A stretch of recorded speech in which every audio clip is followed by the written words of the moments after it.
Hello again, everyone. This is Kevin Johnson of Leverage Consulting, and you are listening to another Resilient Entrepreneur podcast. This morning, I was listening to a really cool Clubhouse chat, and not sure if you've been on Clubhouse yet or not. It is a social media platform where there can be fireside type discussions or different types of discussions, and I'm really thankful now that they have included us Android people. They only had it available if you had a Fruit phone, then you were allowed to join the group, but now we finally have all the Android people. So the question this morning, or the discussion in the chat, was something along the lines of how do you best learn? And getting into a discussion like this is interesting because you get different interpretations of even the question. So there were a lot of different points of reference or viewpoints on even what the question was, because it at times almost sounded like they were different answers to different questions. And ultimately, a lot of them tied back around to their vision or their view of what the question was really about. So there were certain things that really tied into time management or different things about learning skills. And there were numerous ones and a lot of really just great thought-provoking ideas. And it got me thinking about how do you best learn? And again, these were all entrepreneurs that were in this chat. So it got me thinking about how do I best learn? And it was something that I learned a long time ago. I learned a long time ago, but I learned it really after when it would have been useful. So I was one that never really did great in school. I did okay.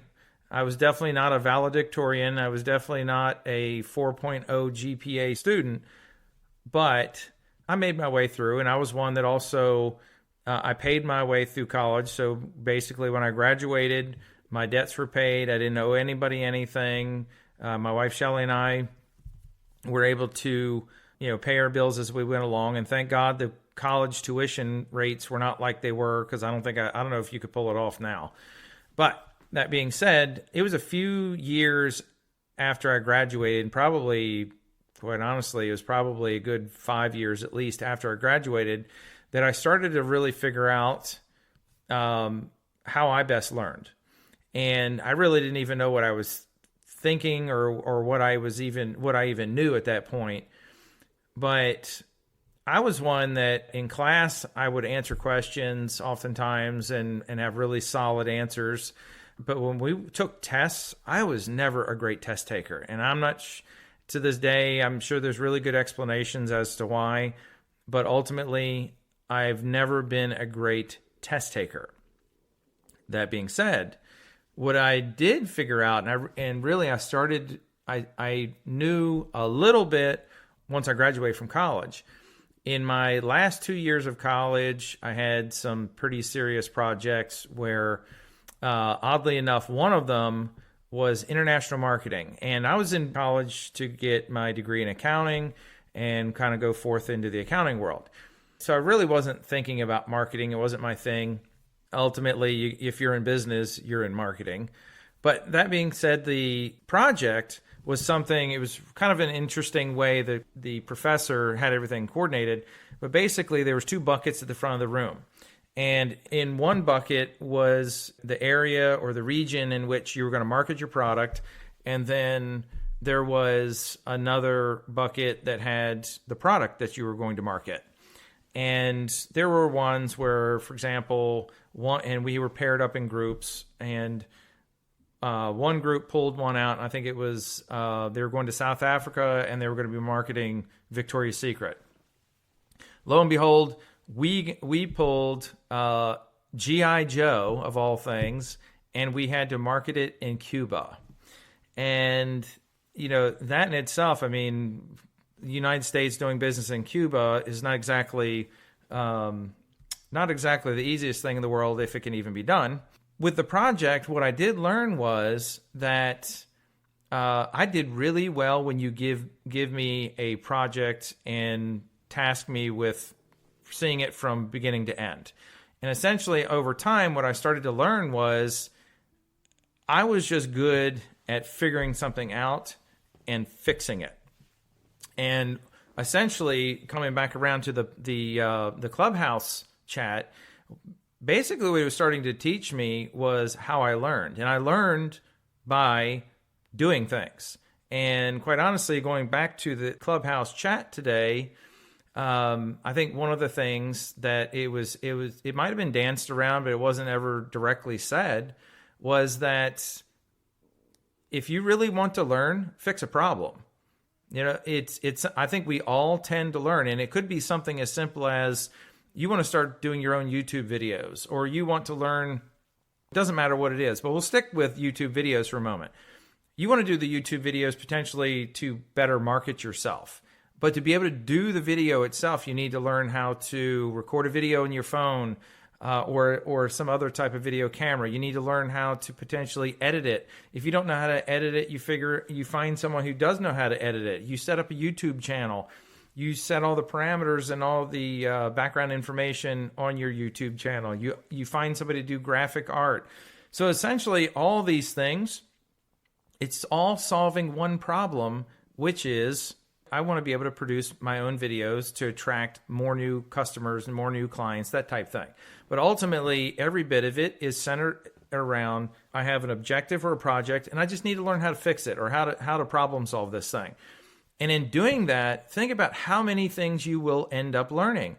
Well, I didn't know how to get the audio right shooting off of my phone, or I don't know how to upload a YouTube video, much less create a YouTube channel. All these things, quite honestly, when it's all said and done, they are super simple. It's just a matter of taking that first step and then figuring out, okay, this didn't work, now I'm going to try this. This didn't work, now I'm going to try this.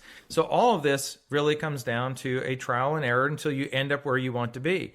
And the funny thing is, I mean, this absolutely kills me, is how many people will tell me, I can't do that. I don't know how to do that. But yet then I look at their career and I look at all the things they've already done, which are far sexier or far more complicated than creating your own YouTube channel so you can produce videos to attract new clients.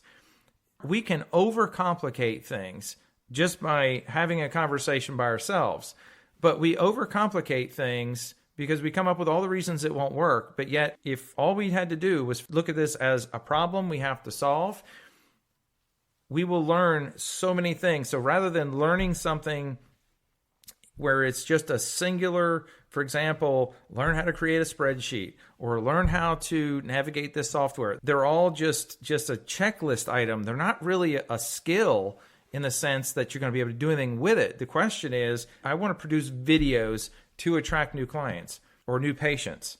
Well, again, think of all the things that I mentioned, whether it's creating a YouTube channel, learning how to shoot video on your phone, all those other things. Those are all the little checklist things that actually bring us to something. There's a means to the end. And I think the learning actually becomes a lot more fun when you have a means to the end.